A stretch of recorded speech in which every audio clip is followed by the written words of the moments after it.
Vous êtes encore de très nombreux spectateurs à ne pas être abonnés. Alors faites-le, c'est gratuit et ça soutient bien la chaîne. Vous pouvez dorénavant rejoindre notre communauté grâce au bouton rejoindre sous la vidéo et ainsi accéder à des avantages exceptionnels.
La 4e République laisse une situation financière très alarmante. Non seulement l'inflation est forte et le budget déséquilibré, mais chaque mois, le gouvernement doit solliciter l'aide américaine pour honorer ses dettes.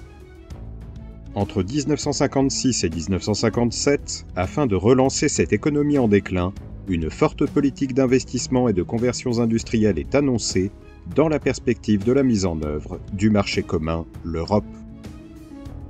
Les 11 années de la présidence du général de Gaulle de 1958 à 1969 marquent un âge d'or économique pour la France.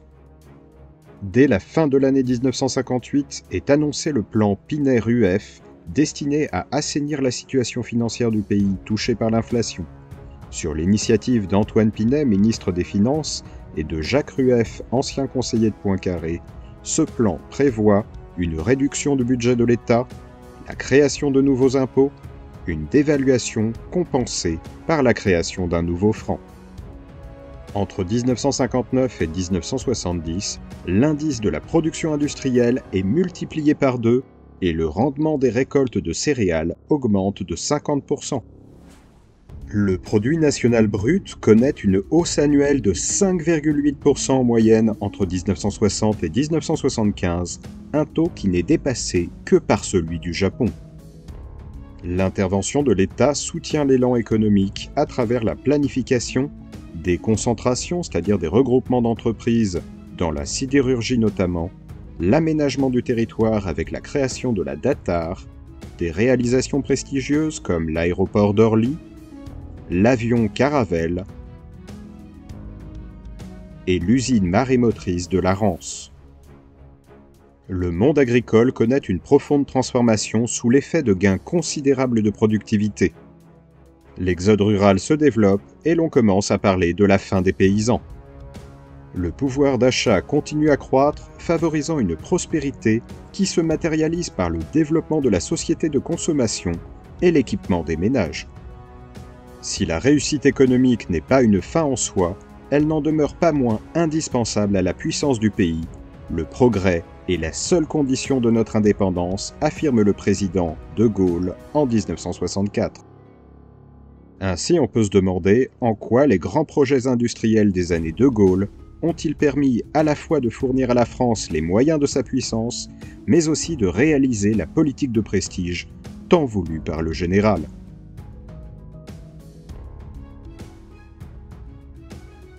Le gaullisme n'est pas un libéralisme. Il revendique hautement, pour l'État, le rôle de direction de l'économie. De Gaulle proteste contre le désintérêt qu'on lui prête en matière économique avec son fameux « l'intendance suivra ». Pour lui, une économie solide est la condition même de la politique de grandeur qu'il veut conduire. Pas d'indépendance nationale si l'économie a besoin d'assistance extérieure. Il a conscience, en outre, de l'importance qu'accordent les Français à la croissance. C'est l'objet principal des préoccupations publiques, dit-il. La conception gaullienne du rôle moteur de l'État est servie par des ministres et des hauts fonctionnaires de qualité comme Michel Debré, des technocrates comme Edgar Pisani à l'agriculture puis à l'équipement, Pierre Massé au plan ou Pierre Delouvrier à la tête du district de la région parisienne. Plus pragmatique et en outre moins dirigiste que le général, Georges Pompidou et Jean-Marcel Jeanneney n'en pèsent pas moins en faveur de la modernisation de l'économie. Dans la conception du général, l'État a deux tâches économiques principales. 1. Établir les grands équilibres pour que les acteurs économiques, entrepreneurs, patrons, salariés, syndicats, puissent prendre leurs décisions par eux-mêmes, agir et se sentir responsables. Et 2. Intervenir selon la nécessité comme initiateur, comme moteur, dans un certain nombre de domaines. Ainsi, de la recherche, car dans tous les pays du monde, y compris les plus libéraux, l'innovation tient un rôle fondamental dans des secteurs comme le nucléaire ou l'aviation. Il faut donc mettre en place des infrastructures de développement pour le gaz, l'électricité, les télécommunications, etc. Deuxième objectif, la diminution de la dépendance dans les secteurs stratégiques, tels que l'énergie. Troisième objectif, le développement, sous l'égide de l'État, d'industries dans les domaines de l'avenir, dans le triple but d'être présent là où la nouvelle technologie permet d'espérer l'ouverture de nouveaux marchés, de donner à la France la maîtrise intellectuelle et technique, l'aptitude à la recherche, les hommes formés, les équipes soudées autour d'un grand projet qui permette à un pays de rester ambitieux dans la course du progrès. Enfin, d'irriguer à partir de ces pôles de compétences avancées un tissu industriel qui demeure dispersé et fragile dans beaucoup de domaines. Par ailleurs, la France exporte son savoir-faire notamment dans les pays en voie de développement. Afin de conserver une bonne entente avec l'ancien protectorat de Tunis, De Gaulle accepte le projet d'une aide au développement industriel de la Tunisie. La Tunisie est un grand exportateur de phosphate brut, et après la signature d'un protocole prévoyant le financement de projets industriels en décembre 1968, la construction d'une usine d'acide phosphorique à Gabès débute le 18 mars 1969. Après une longue période d'exportation du phosphate brut, la Tunisie, grâce à cette usine, s'oriente enfin vers la transformation et la valorisation de ce minerai en acide phosphorique et en engrais. La volonté d'affirmation de l'indépendance politique et militaire avait toute chance de demeurer un vœu pieux si les États-Unis disposaient sur la France de moyens de pression d'ordre technologique, économique et financier. Aussi, la politique du général de Gaulle passe-t-elle par la conquête d'une autonomie non exempte de rivalité avec le grand allié. Sur le plan technologique, la nécessité politique de l'indépendance vis-à-vis des États-Unis est soulignée par les implications de la force nucléaire. Mais elle l'est aussi pour des raisons de prestige destinées à affirmer devant l'opinion publique l'excellence de la technologie française. Elle doit faire face au mépris ostensible dans lequel la tiennent l'administration et l'opinion américaine, ainsi qu'à la renommée d'institutions comme le Massachusetts Institute of Technology, MIT, ou la Harvard Business School, auprès desquelles Centrale ou Polytechnique font désormais pâle figure. Ainsi s'explique le soutien et la publicité donnés par le gouvernement du général de Gaulle à de grands projets d'audience internationale aux destinées du reste variable. Ainsi, la construction de l'avion de ligne supersonique Concorde, fruit d'une collaboration entre l'aérospatiale et la British Aircraft Corporation. Mais aussi le développement du procédé séquentiel couleur avec mémoire ou SECAM de Henri de France pour la télévision, Bien évidemment, la filière de l'enrichissement de l'uranium pour des applications civiles et militaires, le lancement en 1967 du plan calcul pour la production d'ordinateurs après le refus opposé en 1963 par les États-Unis à la vente à la France d'un ordinateur jugé indispensable pour la réalisation d'une force de frappe. Sur le plan technologique, l'heure est donc bien pour le gouvernement comme pour l'opinion à la réponse aux défis américains. Interrogés en 1967, 46% des Français voient les intérêts fondamentaux de la France différents ou très différents de ceux des États-Unis, contre 29% qui les considèrent comme proches ou très proches. La réforme essentielle de 1958 a été décidée par le général de Gaulle contre l'avis de la nomenclatura de l'époque. La grande majorité de l'administration et du patronat était opposée à l'ouverture des frontières et à la dévaluation. Ce choix a été largement assumé par le général face à une opposition vigoureuse, y compris au sein du gouvernement.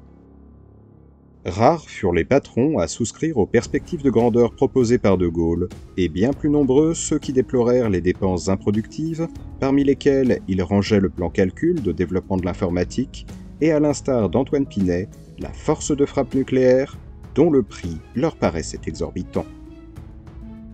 Les critiques constamment renouvelées et amplifiées à l'encontre de l'alourdissement systématique de la tutelle administrative sur les affaires privées portent témoignage de l'attachement persistant des patrons à un libéralisme qui s'accommodait mal d'un État trop puissant. Non content de souligner la contradiction qu'ils décèlent entre l'ouverture grandissante de l'économie française à la concurrence internationale d'une part et le renforcement du rôle de l'État d'autre part, ils sont de plus en plus nombreux à manifester leur mauvaise humeur contre la tutelle gouvernementale et encore davantage à se plaindre de celle des technocrates qui les traitent en suspects. Surtout, les penchants dirigistes du général de Gaulle leur déplaisent profondément, alors même qu'ils s'affichent ouvertement. L'ardente obligation évoquée par de Gaulle a soulevé bien des réticences et il faut tout le talent de Pierre Massé qui s'efforce de lui expliquer que la concurrence extérieure, comme la recherche du profit, peuvent être plus efficaces que le plan pour que le général accepte de remplacer le terme de diriger par celui de conduire.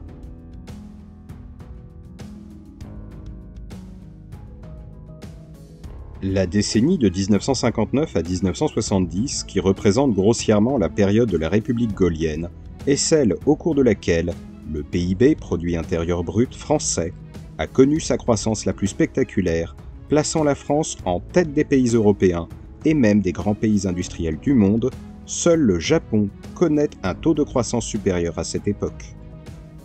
Cette remarquable croissance apparaît comme inscrite dans une longue période, puisqu'elle poursuit celle de la 4e République, accentuée il est vrai, 4,5% de croissance annuelle moyenne entre 1949 et 1959, et elle se prolongera jusqu'en 1974 avec des taux avoisinant les 7% au début des années 1970. Une volonté de rupture avec le passé caractérise la modernisation. Rupture par rapport aux structures industrielles qui sont jugées à la fois inadaptées et émiettées, rupture par rapport au repli sur l'Hexagone et sur l'Empire colonial, ce qui implique le démantèlement du protectionnisme. Rappelons tout de même qu'en 1958, la France est le pays le plus protectionniste d'Europe occidentale. Apparaît la conviction croissante que l'attitude protectionniste de l'État constitue un handicap et un frein au progrès. Ainsi, lit-on dans le 3e plan, « Notre pays ne peut choisir une politique de protectionnisme et de repliement sans risquer, du même coup, de se retrouver dans quelques années appauvri, isolé et comme rejeté de l'histoire. » En signant le traité de Rome en 1957, c'est-à-dire l'adhésion à la Communauté économique européenne, malgré un scepticisme largement partagé sur les capacités concurrentielles de son industrie, la France s'est engagée dans un processus irréversible. La reconstruction achevée ne constitue plus le facteur d'entraînement principal pour la croissance, la relève étant prise par la consommation des ménages. La priorité est donc donnée au développement industriel, moteur d'une croissance rapide du fait de l'importance des gains de productivité qui peuvent être réalisés. Au moment de l'arrivée au pouvoir du général de Gaulle en 1958, la France apparaît, en ce qui concerne la place de son industrie dans les échanges internationaux, comme un pays en voie de développement, qui exporte des produits alimentaires, des produits manufacturés de base, électricité, verre, minerais, sidérurgie, et des biens de consommation courante, textiles, habillement, cuir. Les 5e et 6e plans ont donc fait porter l'effort sur les industries de biens d'équipement et de biens intermédiaires avec l'objectif de combler le retard national en matière d'exportations industrielles dans les secteurs les plus modernes et à technologie avancée. Il ne s'agit pas seulement de créer des groupes concurrentiels dans les secteurs les plus modernes comme l'informatique, l'aéronautique ou l'espace, mais aussi de rendre viables, grâce à des fusions et des absorptions, les industries traditionnelles employant une main-d'œuvre nombreuse comme l'industrie agroalimentaire, la mécanique, l'électronique ou la chimie. Cette politique systématique de restructuration industrielle exige l'intervention de puissants groupes financiers, seuls capables de fournir les capitaux nécessaires au rachat d'entreprises et aux investissements. Aussi, le rôle économique des grands groupes financiers français devient-il essentiel, et il n'est guère de secteur industriel en voie de modernisation qui ne soit concerné par l'intervention de Rothschild, Empin Schneider, Suez ou Paribas. Au début des années 1960, le volontarisme interventionniste s'explique en grande partie par l'impulsion que fournissent les hommes et les équipes réunis autour du commissaire général au plan, Pierre Massé, de 1959 à 1966. L'ancien directeur général adjoint d'EDF, Électricité de France, allie l'expérience industrielle, la pratique du calcul économique, l'ouverture et le sens des contacts humains. Jusqu'en 1962, le véritable ministre de l'économie préparant la France à affronter la concurrence internationale est le Premier ministre Michel Debré de 1959 à 1962. Il est secondé par le ministre de l'Industrie, Jean-Marcel Jeanneney, et son directeur de cabinet Raymond Barre de 1959 à 62, puisque l'objectif est bien d'industrialiser le pays. Antoine Pinet, et plus encore son successeur de janvier 60 à janvier 62, Wilfried Baumgarten, apparaissent dans un rôle de strict technicien des finances, chargé de veiller au maintien des conditions monétaires d'une croissance économique saine. Avec l'accession en janvier 1962 de Valéry Giscard d'Estaing au ministère des Finances, Michel Debré lui succède de 66 à 68, puis à l'arrivée à Matignon de Georges Pompidou, de 62 à 68, l'objectif de la planification se modifie en s'adaptant aux besoins de l'économie. Il ne s'agit plus de produire à tout prix comme dans les années 1950, mais de moderniser l'appareil productif pour le rendre apte à affronter la concurrence internationale. La France s'ouvre donc au monde extérieur, abandonne le protectionnisme frileux qui a longtemps caractérisé son économie.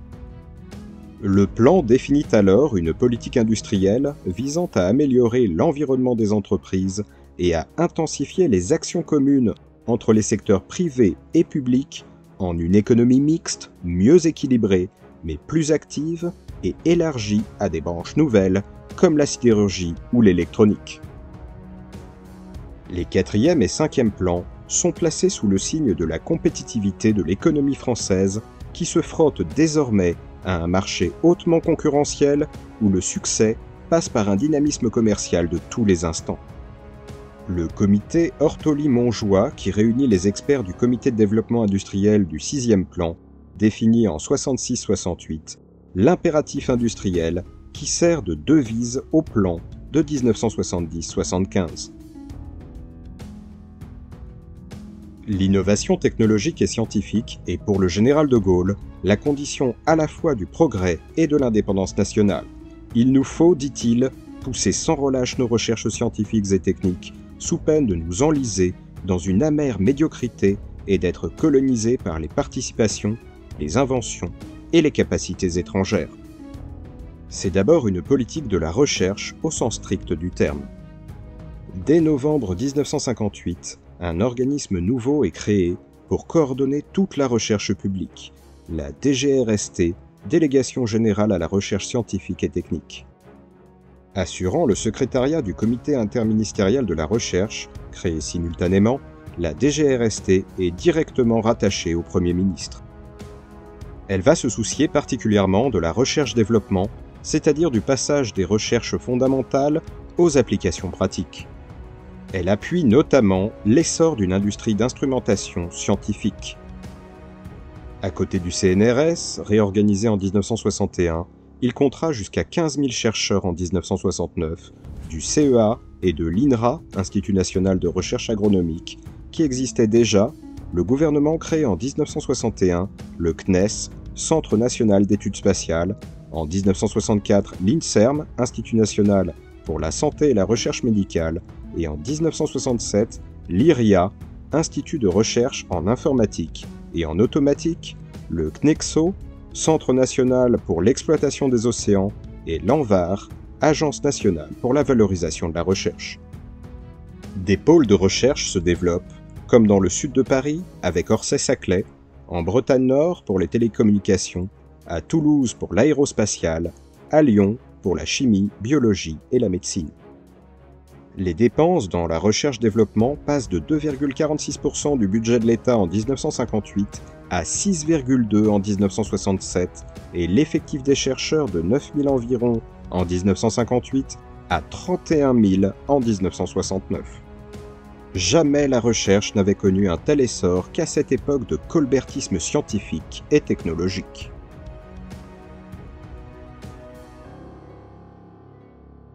Dès la 4e République, l'État a pris l'initiative de la concentration des entreprises en la réalisant dans les houillères nationalisées et en la favorisant dans la sidérurgie. Le traité de Rome, c'est-à-dire la Communauté européenne, accélère le mouvement et le nombre annuel de fusions d'entreprises dans l'industrie passe de 32 en 1950-59 à 74 en 59-65, puis à 136 entre 66 et 72. D'importants mouvements de restructuration affectent les entreprises. 1850 opérations se déroulent de 1961 à 1970 contre seulement 850 dans la décennie précédente. Les exportations industrielles de la France, sur la base de 1958, atteignent en 1964 l'indice 295 vers la CE et 140 hors CE. Le marché commun, c'est-à-dire l'Europe, ne coïncide pas seulement avec cet essor, il l'explique. La réussite de Peugeot en est un bon exemple. Ses exportations se hissent à 43% de la production en 1960, laquelle a augmenté d'1 tiers depuis 1957. La France industrielle réussit donc bien, et tout son effort a abouti à maintenir sa part dans les exportations industrielles mondiales autour de 7-8%.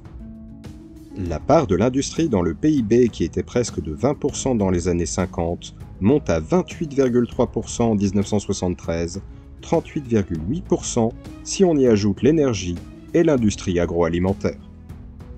Le secteur industriel constitue le lieu privilégié du mouvement de concentration des entreprises. Vers 1970, les résultats sont patents, bien qu'ils diffèrent d'un secteur à l'autre. 3 groupes contrôlent 86% de la production de ciment. L'industrie chimique est entre les mains de 3 géants: Pechiney, Ugine, Kuhlmann, Rhône-Poulenc, Saint-Gobain, Pont-à-Mousson. L'automobile est dominée par 4 constructeurs: Renault, Peugeot, Citroën et Simca. Les industries au dynamisme réduit n'échappent pas à la règle. Le textile est atteint par la disparition de nombreuses entreprises insuffisamment modernes, et l'État pose en 1966, comme condition à son aide à une sidérurgie en voie d'effondrement, une restructuration autour de 3 firmes, Wendel-Sidélor, Denain Nord-Est Longvie et Creusot-Loire. C'est aussi l'État qui impose la fusion dans les industries de haute technologie, où il finance partiellement les programmes de recherche. L'électronique avec la création en 1967 de la CII, Compagnie internationale d'informatique, ou l'aviation avec le regroupement en octobre 1969 dans la SNIAS des entreprises nationalisées. L'État n'est pas seulement un promoteur de la concentration, il en est aussi un acteur. La loi du 2 juillet 1965 institue un nouveau régime de faveur pour les opérations de fusion et de scission. L'ordonnance du 24 septembre 1967 institue les groupements d'intérêt économique GIE. Nouveau cadre juridique offert aux entreprises, les GIE visent à permettre l'adaptation des entreprises à la concurrence tout en conservant leur individualité et leur autonomie. La souplesse de cette formule, les avantages fiscaux qui s'y rapportent, expliquent en partie son succès. Ces actions ont connu un grand succès avec le plan sidérurgique, la construction navale, les textiles, l'ameublement, etc. En 1953, face à la montée en puissance des deux grandes nations de la conquête spatiale, l'URSS et les États-Unis, la France, sous l'égide de la DEFA, Direction, Études et Fabrication d'Armement, se rend compte qu'il est indispensable de se lancer dans la conquête des cieux et de chercher une troisième voie. Il s'agit avant tout de rattraper le retard pris sur ces deux États qui sont alors tout près d'accéder à l'espace avec Sputnik pour l'URSS et Explorer 1 pour les États-Unis. Le programme de la fusée Véronique est confié à une des sections de la DEFA, le LRBA, Laboratoire de recherche balistique et aérodynamique. Véronique est un projet de fusée modeste dont l'objectif premier est d'envoyer des appareils de mesure au-delà de l'atmosphère. Les Véroniques sont lancées depuis la base de Colombéchard, dans le Sahara. Le CNES, Centre national d'études spatiales, est fondé en 1961 avec à sa tête Pierre Auger, dans le but de restructurer le programme spatial français. De 8 personnes au départ, il passe à 80 après seulement un an d'existence. Alors que Youri Gagarin a déjà rejoint l'espace depuis 4 ans et que les concurrents du CNES bénéficient d'effectifs et de budgets colossaux, la France poursuit ses efforts en une seconde fusée capable de satelliser une charge, la fusée Diamant. C'est un succès. Le 26 novembre 1965, la première Diamant met en orbite le premier satellite français, le A1, dit Astérix.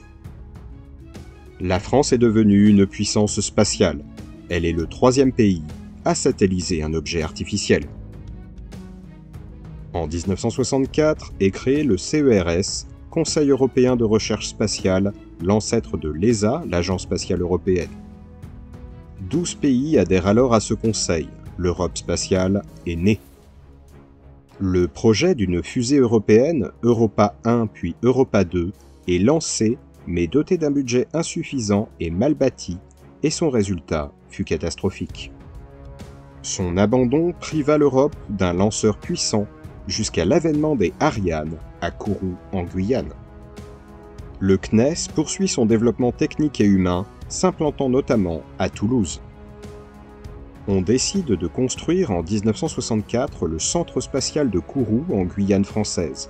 Ce site est bien meilleur que celui du Cap Canaveral en Floride, car plus proche de l'équateur de 23,5 degrés. Il permet à énergie égale d'envoyer 17% de masse en plus en orbite, une différence énorme. Les derniers tirs depuis l'Algérie ont lieu en 1966, quand 2 fusées Diamant lancent à 10 jours d'intervalle les satellites Diadème 1 et 2. Un an après, Neil Armstrong et Edwin D. Buzz Aldrin marchent sur la Lune. Le régime du général de Gaulle a su définir une politique aéronautique de grande envergure. En dehors du programme spatial, le principal dessein est de doter la France d'une construction aéronautique civile qui équilibrerait la construction militaire. Cette volonté est affirmée avec éclat lors de l'élaboration du 6e plan, dont l'option principale est l'établissement de cette industrie sur les marchés civils. Dès les premières années de 1960, pour réaliser ces ambitions, on accroît de façon massive les crédits de recherche-développement. Ils augmentent alors de 60% entre 1958 et 60. 3 programmes sont lancés et largement financés par l'État.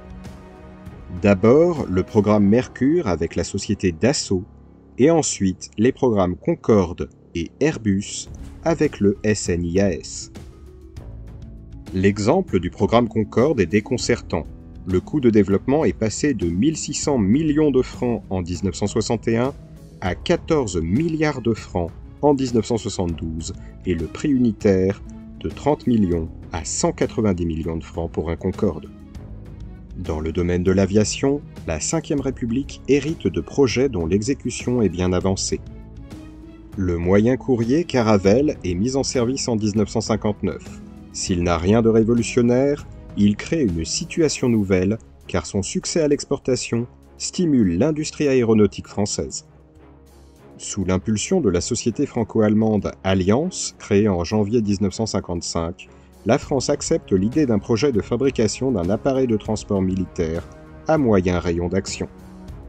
À la suite d'une importante réunion tenue à Bonn, la capitale de l'Allemagne de l'Ouest, le 28 janvier 1959, les gouvernements franco-allemands décident de confier l'étude de ce futur cargo à une association de travail, Transal, pour Transport Alliance.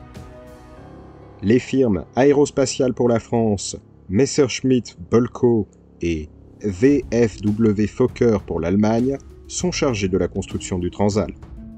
Le contrat est signé par les deux pays le 16 décembre 1959. Le premier vol a lieu en 1961. Le Transal fait figure de premier pas dans la coopération aéronautique et spatiale franco-allemande qui s'est poursuivie avec de nombreux programmes tels que les avions d'entraînement militaire Alpha Jet, les hélicoptères Tigre, les missiles tactiques, des satellites et les lanceurs Ariane.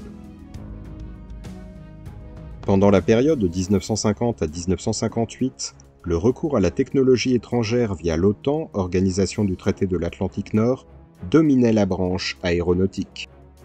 Mais à partir de 1961, le solde de la balance de ce secteur est positif. L'exportation de moyens courriers, d'avions d'interception et d'hélicoptères autorise l'importation des gros porteurs civils et militaires. Du coup, il ne paraît plus déraisonnable de concurrencer les États-Unis dans la catégorie où ils ont le monopole, celle des longs courriers. Le Concorde, dont la construction est décidée en 1962, sera franco-britannique. La France souhaite aussi être présente sur les marchés des gros porteurs. On discute à partir de 1965 de la conception d'un avion européen, l'Airbus, jusqu'à la création d'une société européenne, Airbus Industrie, en 1970. Cette fois, c'est une triple alliance, France, Grande-Bretagne, Allemagne, qui se charge de réaliser l'Airbus. L'État est au centre puisqu'il décide, finance et fait construire. À la SNECMA, les moteurs, à Sudaviation, les cellules. Les recherches nucléaires et spatiales requièrent de puissants moyens de calcul. Quand le gouvernement américain refuse en 1966 de livrer un ordinateur Control Data à la France pour le développement de la force de frappe, les pouvoirs publics réagissent. La compagnie des machines, Ball, a été rachetée en 1964 par General Electric. Elle ne peut servir de base à une solution nationale. C'est pourquoi le plan calcul, dans l'informatique, nécessite la création d'une nouvelle société, la Compagnie internationale pour l'informatique, CII, réunissant Schneider, Thomson et la CGE. L'État apporte 580 millions de francs sous forme de subventions d'études et de prêts. L'Institut de recherche d'informatique et d'automatique, l'IRIA, est créé en 1967 et constitue l'un des organes principaux d'exécution de ce plan calcul. La France conclut également des partenariats avec l'étranger. Le 8 novembre 1967, la France signe un accord avec la Tunisie pour la construction, l'entretien et l'exploitation d'un système de télécommunication par câble sous-marin entre les deux pays. La consommation d'énergie a naturellement cru au cours des années 1960, passant de 85,6 à 176 millions de tonnes équivalent pétrole, TEP. Mais durant ces mêmes années, la part du charbon dans le bilan énergétique français n'a cessé de décroître au profit de celle des hydrocarbures importés dans leur quasi-totalité. Il en résulte un accroissement de la dépendance énergétique de la France. En 1946, elle importait 41% de son énergie et en 1973, elle en importe 75%.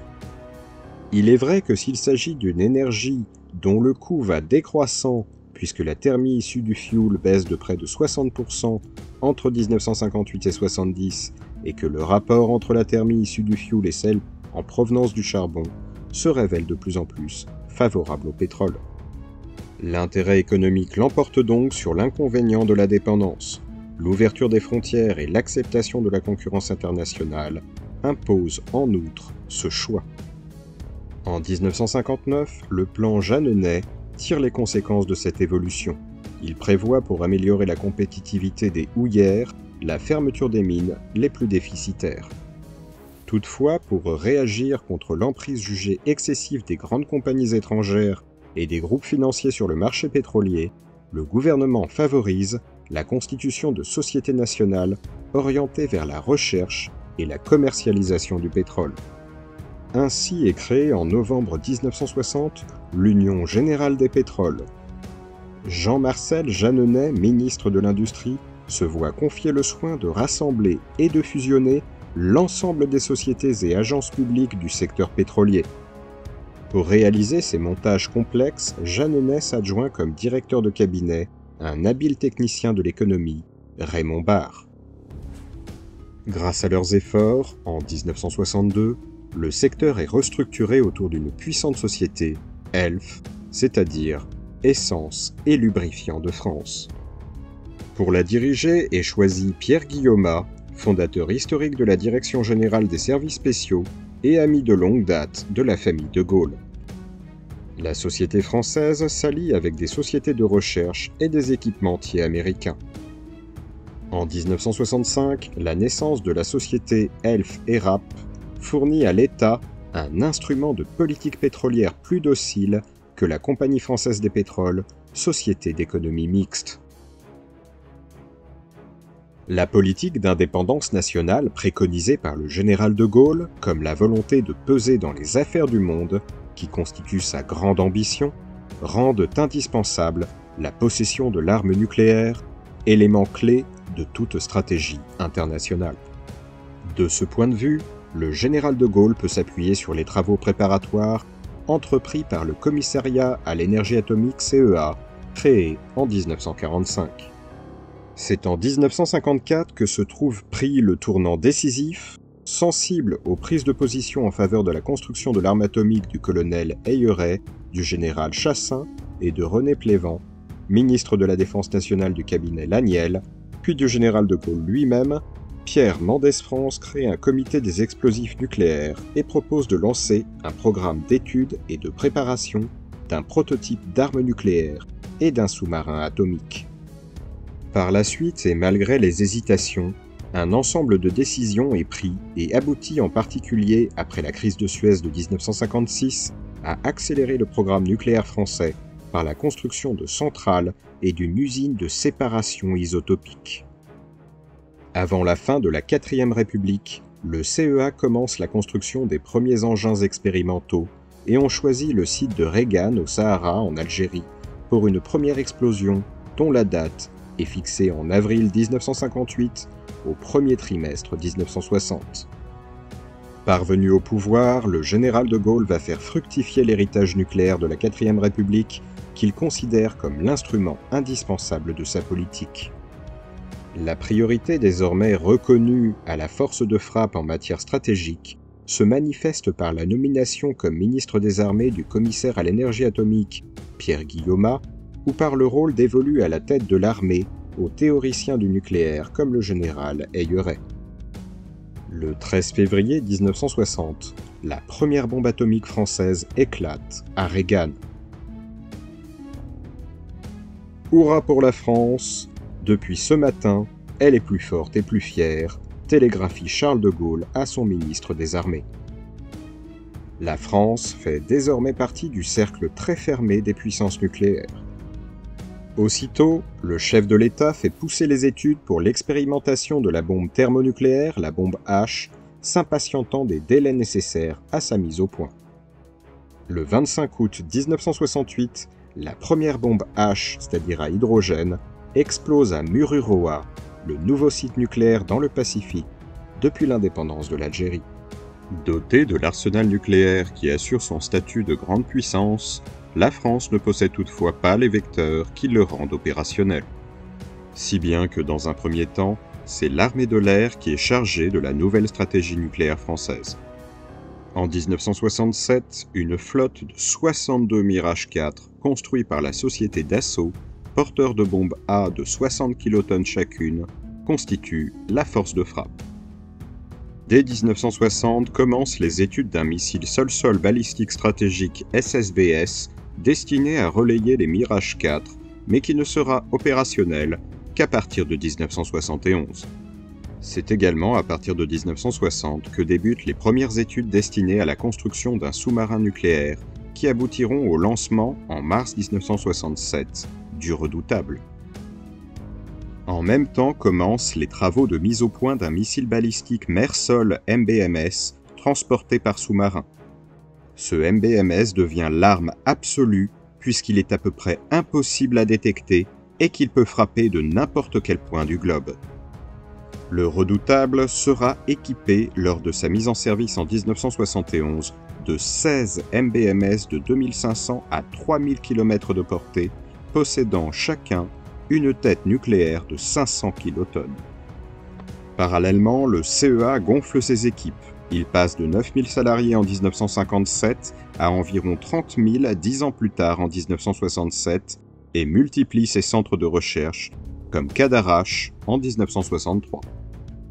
La mise au point de l'armement atomique conduit à la construction en 1965-67 de l'usine de séparation isotopique de Pierre-Latte, destinée à la production d'uranium enrichi. Ainsi se constitue la filière française de production d'énergie nucléaire dans la suite du second plan atomique de 1957-61 qui s'accompagne de l'ouverture de l'usine expérimentale de Marcoule en 1959 et de la première centrale nucléaire, Chinon 1, en 1962. La force nucléaire permet à De Gaulle d'obtenir ce qu'on lui refusait en 1958, un statut de partenaire responsable. Désireux de témoigner sa vigilance en faveur des armes, De Gaulle manifeste également de l'intérêt pour des applications civiles. Il choisit de visiter et d'exalter quelques réalisations. Il visite le commissariat à l'énergie atomique de Grenoble en octobre 1960, inaugure l'aérogare d'Orly Sud le 24 février 1961, l'usine marémotrice de la Rance, une première mondiale, le 26 novembre 1966. Jusqu'en 1969, c'est donc dans un contexte de rénovation de l'industrie que s'opère la croissance française. S'il est bien un domaine où la phrase du général de Gaulle « La France a épousé son siècle » paraît s'appliquer, c'est bien celui de la restructuration industrielle. L'effort d'adaptation fait de la France gaullienne un des pays les plus dynamiques du monde industriel des années 1960. Le message de la Saint-Sylvestre 1963 est ainsi d'une grande clarté. Je cite « Notre prospérité atteint un niveau que nous n'avons connu en aucun temps et notre progrès social réalise une avance sans précédent. À mesure que le couple de l'essor et de la raison nous amène à la puissance, la France retrouve son rang, son attrait, ses moyens. » Gouverner un État, c'est avant tout le mettre en mesure de peser sur le destin du monde et lui donner les moyens de défendre ses intérêts propres dans l'impitoyable compétition que se livrent entre elles les nations. Cela a également eu un impact sur les mentalités. Il règne dans la France de l'époque une mystique du taux de croissance surprenante pour un peuple longtemps réputé imperméable à la culture économique. De Gaulle y est pour quelque chose, lui qui, de discours en discours, rappelle au pays qu'il n'est pas de grandeur sans puissance économique, ni de richesse sans effort. J'espère sincèrement que cette vidéo vous a plu. Si c'est le cas, n'hésitez pas à souscrire à notre chaîne avec le bouton rejoindre, à mettre un petit pouce bleu, à laisser un commentaire et bien sûr à vous abonner afin de ne pas manquer la prochaine vidéo.